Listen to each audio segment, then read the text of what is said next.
Alright, as of filming this, the leaves are starting to come down, so we're going to have to start picking them up, using the leaf blowers a lot more often. And one thing I like to do at least once a year, depending on issues, I may have to do this more often than once, but I'm going to check the spark arrestor on the mufflers. So these are on most two-stroke. Some companies might have done away with them, but right now these are the ones that I have. This is going to be the Still handheld, and then I have a Shindawa backpack blower that I'll show you in a little bit, but we're going to take out the spark arrestor, check it out, and go from there. So I am guessing, since it's steel, that we're going to be metric. That wasn't big enough. And that wasn't big enough. Okay, let me get a bigger set of metric sockets. Hold on. Alright, got a bigger set of sockets. So that was a 13. So let's just jump to a 15. Snug fit, right on.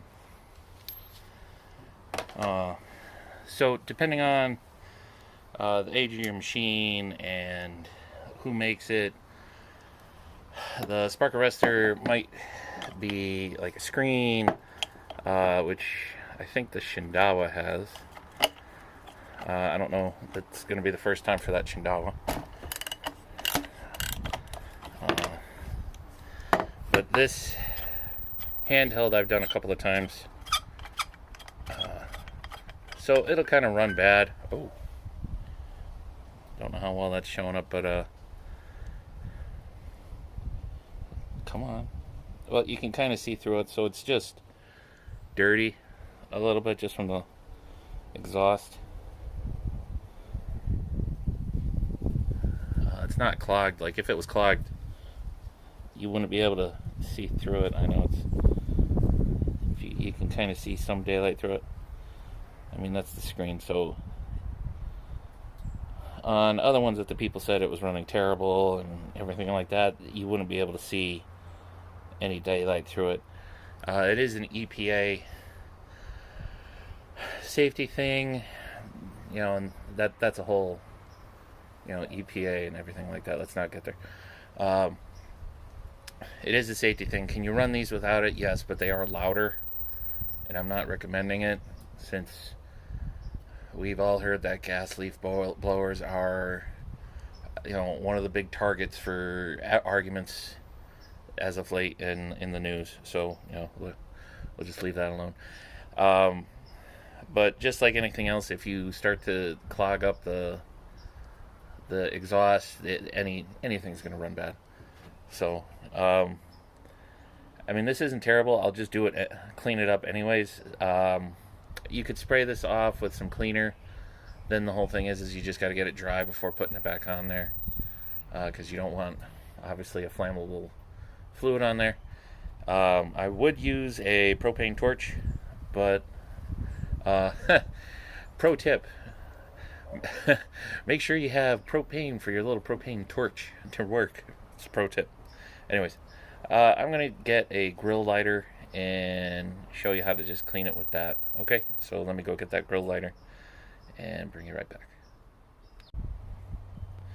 Alright, so just going to use the grill lighter and heat this up.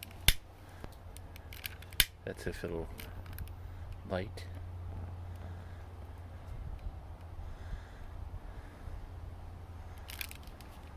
That's if it'll light.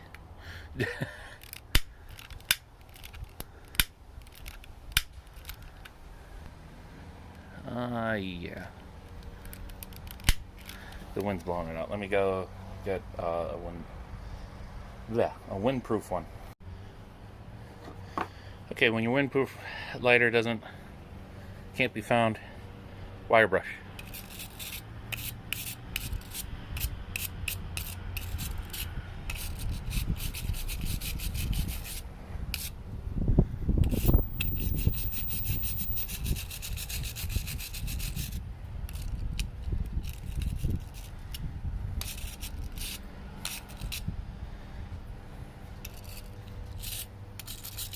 Sorry, I keep forgetting to keep it in the view of the camera. Sorry.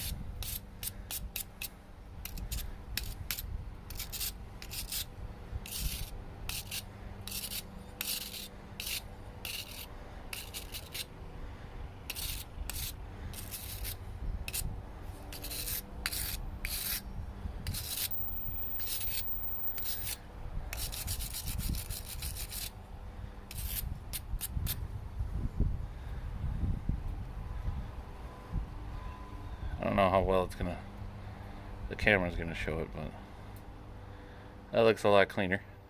Let me clean it up a little bit more and bring it back, because who wants to watch me try to keep it in the camera frame and brush? Hold on.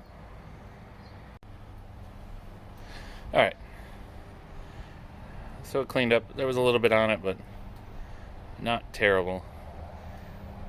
I mean, others, like I said, you wouldn't even be able to see daylight through it, and just taking it off and running the machine, it just runs a heck of a lot better.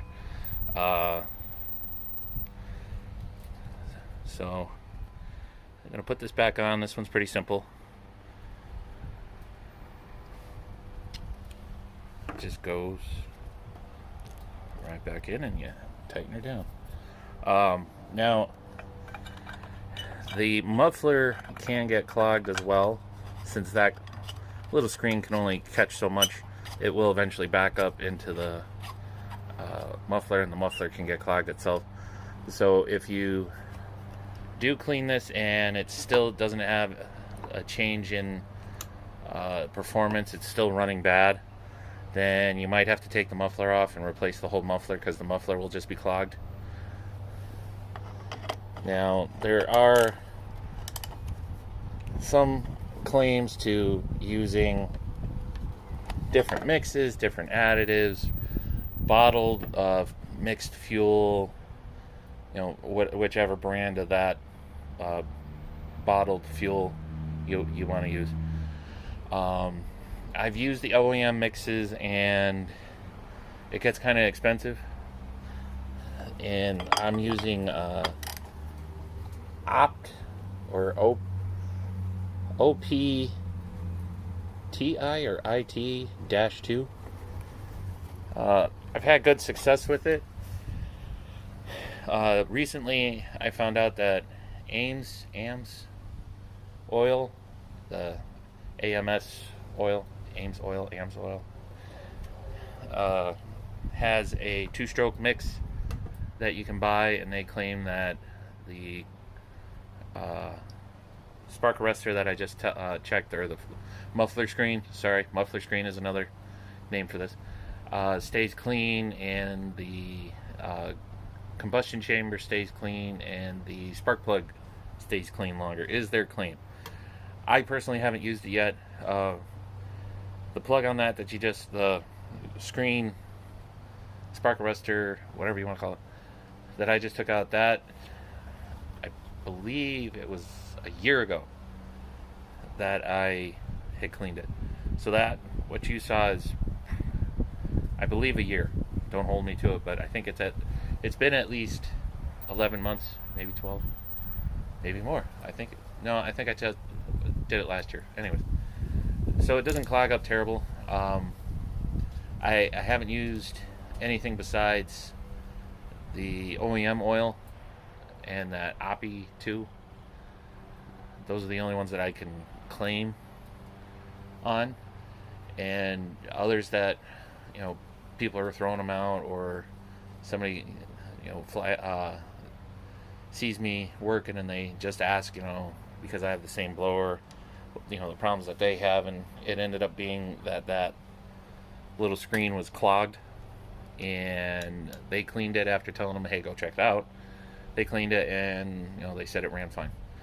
And they would say that I use OEM fuel, or they get stuff from Lowe's or Home Depot, and I don't know, but that's that. So let me get the Shindawa up here and see what that one has, and check that screen. Okay, this is a Shindawa EB 810 RT. Bought this new in, come on, my brain is buffering. Oh boy. 2020. Maybe. I think 2020. And then I had bought the 910 the following fall. So at the time, this was the biggest one out there between everybody. It had the most force. Force meaning the newtons. You know, you can have the highest wind speed and everything, but without the Newton force behind the wind, you're not going to move anything. But you know, I'm not going to start on that whole thing and go down that rabbit hole. This is just for the muffler screens. Not going to get into the powers and, you know, what's the best, what's the biggest. Anyways, I see a lot of people with either the Shindawa or the Echo, and Echo claims to be more powerful. Shindawa and Echo are the same team, and Shindawa is a little bit cheaper on price, at least where I am. In other areas it might be different. And it was available.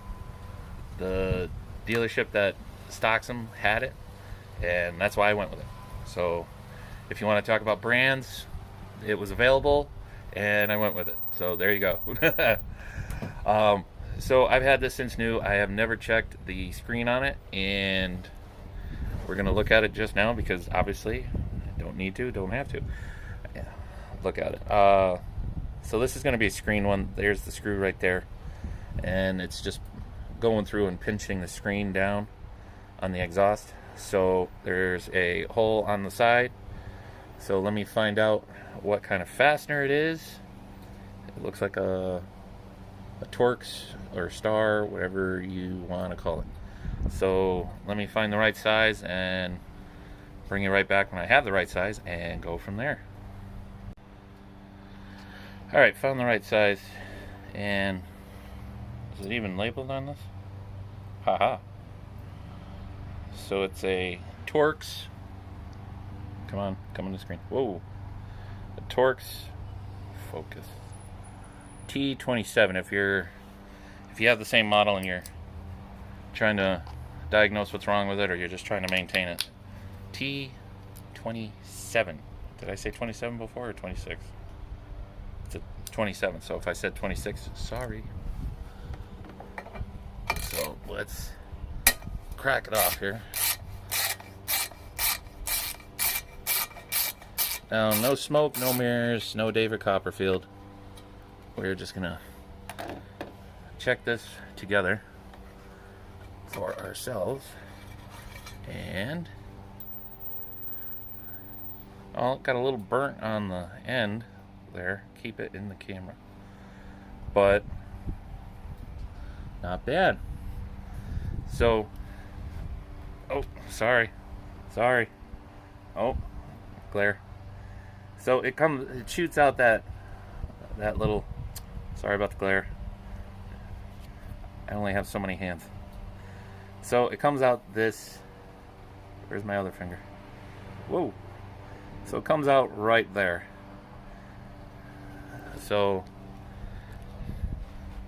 alright, everybody okay? Everybody sick now? So, it primarily shoots out here, and it stayed pretty clean. Except for the ends there.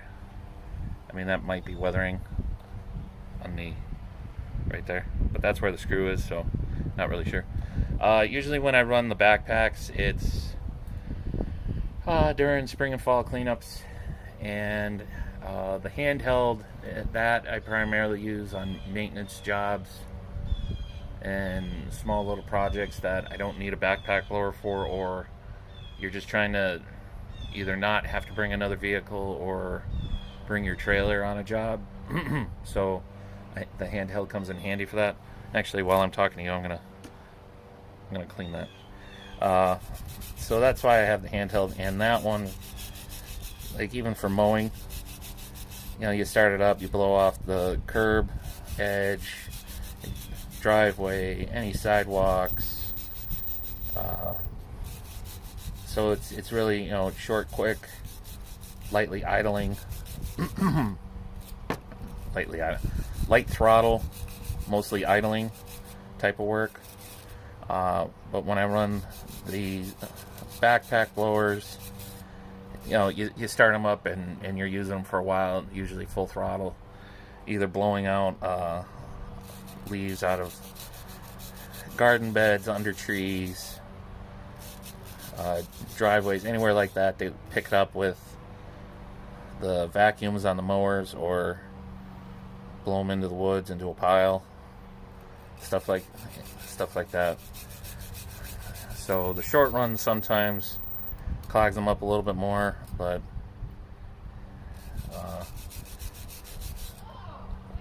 long running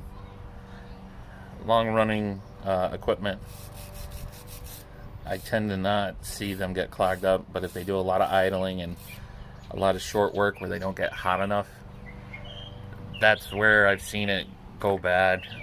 Head string trimmers, I've seen a lot happen to. The power heads that I have happened to it, because again, like for the whole fuel tank, you're not running it full throttle, so you're like string trimming it a little bit at a time, idling a little bit at a time. They do get hot, but not like the backpack blowers where you're running them at a higher throttle for a longer period of time, so they get nice and hot. And when they get nice and hot, they clear it out. Same kind of thing with your catalytic converter on a car to some degree. If you do a lot of short drives, you don't do a lot of long drives, so the car doesn't really get hot, you get carbon buildup in the exhaust system, which can throw off the engine management system. And again, that's a whole, that you can jump down a rabbit hole on that. The same thing with like diesel engines. If you don't run them a lot, you can get soot built up and clog parts of a diesel engine too. So like a lot of dealerships now, if you're doing a lot of short trips, you're not doing long trips where it gets nice and hot and runs for a long time, they recommend gas engines in trucks now instead of the diesels, because some of the standards on EPA standards on the diesels now, some guys will tell you short trips it's not very good for them. That's what I've been told. I'm not taking it to heart on it. Sometimes you might have a need for the diesel, not all the time, but there's times that you're going to need that diesel because it's going to burn less fuel than gas. And I mean, again, you can spend a lot of time on that. So clean that up. Just a little bit of a shine. Yeah, and if you notice, one of the little strands here came out. Hopefully that won't be an issue trying to get it out next time. But I'm going to slide it back in. Now, there's a mount hole and a little, see that? A little groove that it slides into the muffler. Whoa.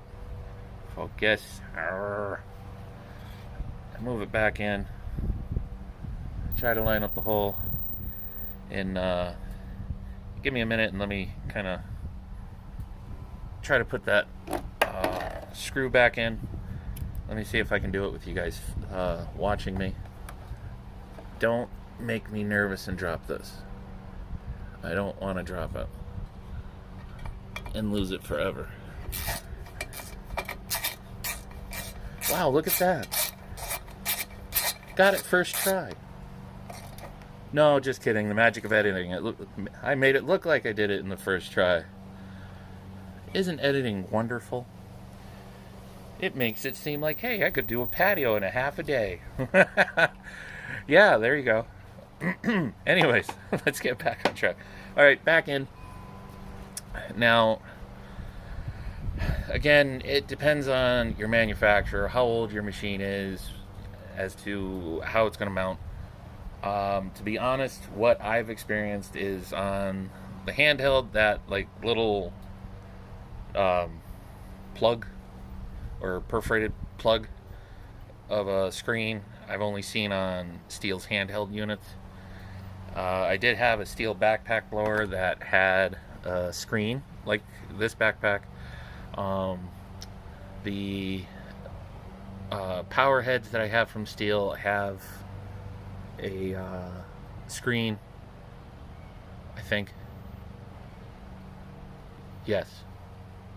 The 111 power head that I have, it has a screen on it. Um, so if your blower it idles rough, you don't get like the full throttle out of it, or it likes to stall out a lot, or it's like lacking power, just check your muffler when it's cold. Check it when it's cold. Don't do it when it's hot. Check for any kind of where your exhaust port is, wherever it comes out, like on this one. Oh, out of frame. Like on this one, the screen's up against it, but it comes out right in here. That's where the exhaust comes out. So kind of look in this area to see where there might be a screen. So it might come out an exhaust port, and that might be the screen. So see if it's like a bolt or just a flat screen like this, and just give it a good check. Depending on how long you've used it, it might just be age. It might be that you've used it a lot and now you've just finally cleaned it. On this unit, that's the first time I've ever checked it. But again, like I said, when I'm running these, I'm not running it to blow off a driveway, the curb really quick after lawn mowing or anything like that. I'm using it mostly for leaves. Occasionally, like in the spring or during the mowing season, and the grass is wet, either because it just rained and I'm just trying to get through it, or morning dew, or it rained but it's so humid the grass hasn't dried out and I get clumps. I'll use the backpack blowers on it to blow out the clumps, so it's running for a long period of time. The handheld and the string trimmers, I have seen more often that they get clogged because they run for a very short time. They don't get very hot as like this backpack would be from running it. When you fill up the tank and then you run it and it shuts off, and then you decide to take a break, let it cool off, and then fill it up to get going again, depending on however long that takes. It's been running for that long, so now the engine's gotten hot, the exhaust has gotten hot, so it can burn through that carbon and burn the carbon off. So in a situation like that, you may not see it, but on stuff that you don't use a lot, that it gets hot but not hot for a long period of time to be hot enough to clear out the carbon, you might just want to check to make sure that the screen or spark arrestor, filter, whatever you want to call it, just make sure it's cleaned out. As you saw, you can use a wire brush, you can use a lighter or a torch if you have fuel for it. Let's not go there. Or you can use a cleaner, but then you just have to let it dry off before you put it back on, because most of that stuff's flammable. Hopefully this helps you if you've picked up a used leaf blower and it just doesn't seem to be running right, and you've replaced the fuel filter, the air filter, the spark plug, and it still doesn't seem to be running right. Check the exhaust for the filter, and like I said before, if you clean the filter, put it back on, and it still doesn't work right, you might have to replace the whole muffler, because the muffler internally just might be clogged. But again, go for the cheapest thing first and escalate from there. So these two blowers are ready. I have the EB910 to go through still, but just wanted to show you at least these two. Something to look at. I mean, this is on most two strokes, so even like the little single stage snow blowers that run two strokes, if it's not running right, might be something to check as well. As far as I know, I don't think any two-stroke manufacturer's gotten away from using these this screen, spark arrestor, whatever you want to call it. I don't think they've gotten away from it yet, unless you go with a battery. Then you have a whole other list of things to check if it's running badly, and that's for another video. But thanks for watching, if you've watched it this far, and if it's helped, there you go. If you've saved a machine and not having to go out and buy one, you're welcome. Alright, catch you guys later, and gals later.